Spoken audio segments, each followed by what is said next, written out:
MLA-യുടെ മകനെ കഞ്ചാവ് കേസിൽ പിടിച്ചാൽ സംസ്കാരം തീരെയില്ലാത്ത സാംസ്കാരിക മന്ത്രിക്ക് സപ്പോർട്ട് ചെയ്യുകയല്ലാതെ വേറെ വഴിയൊന്നും തന്നെയില്ല. അല്ലെങ്കിൽ തന്നെ മന്ത്രി സാർ പറഞ്ഞതിൽ എന്താണ് തെറ്റ്? കൂട്ടുകാർ ഒത്തുകൂടുമ്പോൾ കുറച്ച് കഞ്ചാവൊക്കെ വലിച്ചില്ലേൽ എങ്ങനെ? അതൊക്കെയല്ലേ ഇതിന്റെ ഒരു ഏത്? താങ്കൾ കേരളത്തിന്റെ സാംസ്കാരിക വകുപ്പ് മന്ത്രിയാണ്, അല്ലാതെ CPM-ന്റെ ലോക്കൽ സെക്രട്ടറി അല്ല എന്ന കാര്യം മറക്കരുത്. അത് ഇടയ്ക്കെങ്കിലും ഓർക്കുന്നത് നല്ലതാണ്. ആ ചെക്കൻ കൂട്ടിയിട്ട് പുകച്ചു തള്ളിയത് മുറിബീഡിയല്ല, നല്ല ഒന്നാം തരം കഞ്ചാവാണ്. ഇമാതിരി അലമ്പ് പിള്ളാരെ മെഴുകി വെളുപ്പിക്കരുത് സാറേ. കഞ്ചാവ് കൃഷിക്ക് നല്ല പ്രോത്സാഹനം തന്നെയാണല്ലോ നേതാവേ അങ്ങയുടെ കുട്ടികളോടുള്ള സ്നേഹ പ്രസ്താവന. മഹാദുരന്തം തന്നെ. കലൂർ സ്റ്റേഡിയത്തിൽ കൺമുന്നിൽ ഉമാ തോമസ് MLA വീണപ്പോഴും ഗുരുതരമായി പരിക്കേറ്റപ്പോഴും ഇല്ലാതിരുന്ന കരുതലാണ് കനിവിന്റെ കഞ്ചാവ് കേസിൽ സജി ചെറിയാനുള്ളത്.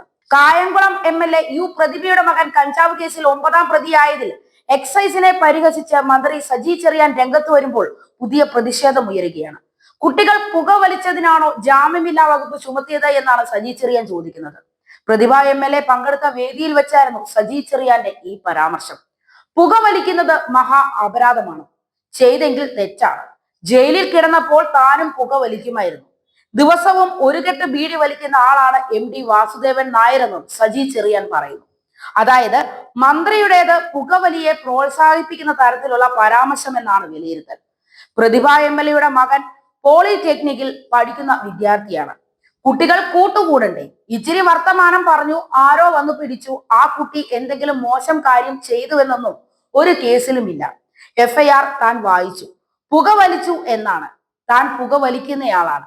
വല്ലപ്പോഴും ഒരു സിഗരറ്റ് ഒക്കെ വലിക്കും. പറയാൻ പേടിയൊന്നുമില്ല. പണ്ട് ജയിലിൽ കിടക്കുമ്പോൾ പഠിച്ചതാ. MD വാസുദേവൻ നായർ ബീഡി വലിക്കുന്നയാളാണ്. കെട്ടുകണക്കിന് ബീഡി കയ്യിലുണ്ടാകും. ആ ശീലവും ഉണ്ടായെന്നായിരുന്നു സജി ചെറിയാന്റെ വിവാദ പരാമർശം. എന്തൊരു ന്യായീകരണമാണല്ലേ? U പ്രതിഭയെ CPM ജില്ലാ രാഷ്ട്രീയം അനുകൂലമാക്കാൻ തനിക്കൊപ്പം ചേർത്ത് നിർത്താനുള്ള നീക്കം തന്നെയാണ് മന്ത്രിയുടേത് എന്നാണ് വിലയിരുത്തൽ. പുകവലിച്ചതിന് ജാമ്യമില്ലാത്ത വകുപ്പ് എന്തിനാണ് ഇടുന്നതെന്നും സജി ചെറിയാൻ ചോദിക്കുന്നു. പ്രതിഭയുടെ മകന്റെ പക്കൽ നിന്നും പിടിച്ച 300 ഗ്രാം കഞ്ചാവ് പിന്നീട് 30 ഗ്രാമായി. ഇനിയിപ്പോ ചിലപ്പോൾ 3 ഗ്രാമും ചിലപ്പോൾ അതിൽ താഴെയും ആകാനും സാധ്യതയുണ്ട്.